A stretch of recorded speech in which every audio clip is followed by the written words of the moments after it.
sa career. So, mas priority mo pa rin yung career. Pero do you see yourself ending with Rico?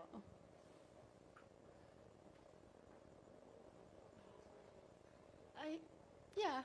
Oh, but, ay, sorry. Nagiging emotional ka. Sorry. Would you like to say something?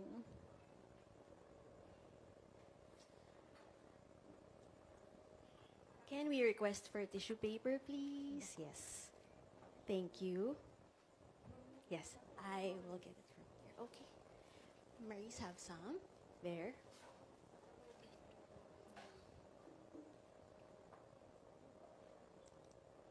I'm so scared.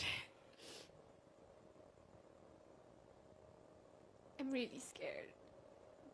Dami kasing tanong about him and I'm tired of smiling and nodding.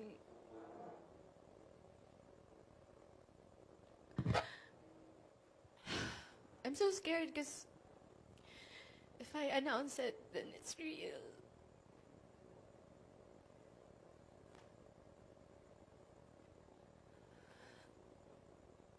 But yeah, Rico and I are over. So sorry, Maris. Sin- Okay lang bang mag-share ka, Maris? Kasi parang emotional ka. It's fresh. It's been a few weeks. Loneliest, emptiest weeks I've ever experienced in my life. Yeah. So, I know, may pinagdadaanan ka nga. Pero paano ka nagko-cope up ngayon? Nanonood lang ako ng Bluey. Ayun lang. Well, walang nagtanong, but, nangyari? Oo. Well, wala akong short answer for it.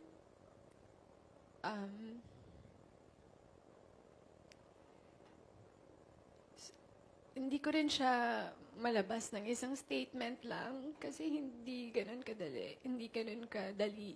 Sobrang complicated niya na situation.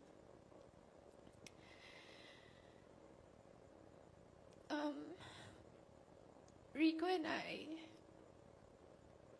our universe was so beautiful.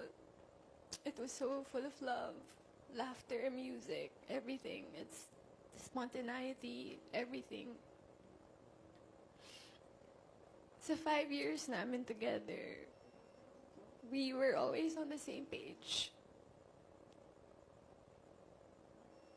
Always on the same page. But I don't know what happened to me. Maybe I turned to the next page and saw a new perspective sa life. I had visions of who I want to become, how I want to evolve. I'm so curious about the world. And the truth is, I am going through changes. And alam naman natin yun, change is either good or bad. But what I hate about change is that it's inevitable. Di mo siya matatakasan. And wala ka nang ibang gawin kundi you have to face it and confront it. Because it's been in the back of my head. So yeah,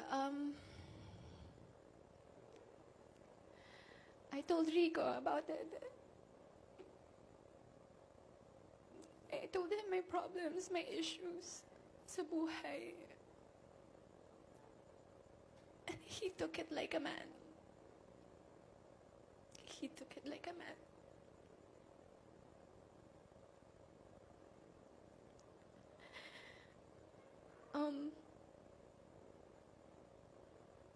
It was a very difficult talk because I love him so much. I love him and he loves me, but I have so many questions about my life and how will I go on sa buhay with him when I have so many questions about me, my sense of self. It was so difficult. But it was a very polite separation. Up to the very end of our relationship, it was still full of love, full of understanding. Enrico is one of a kind.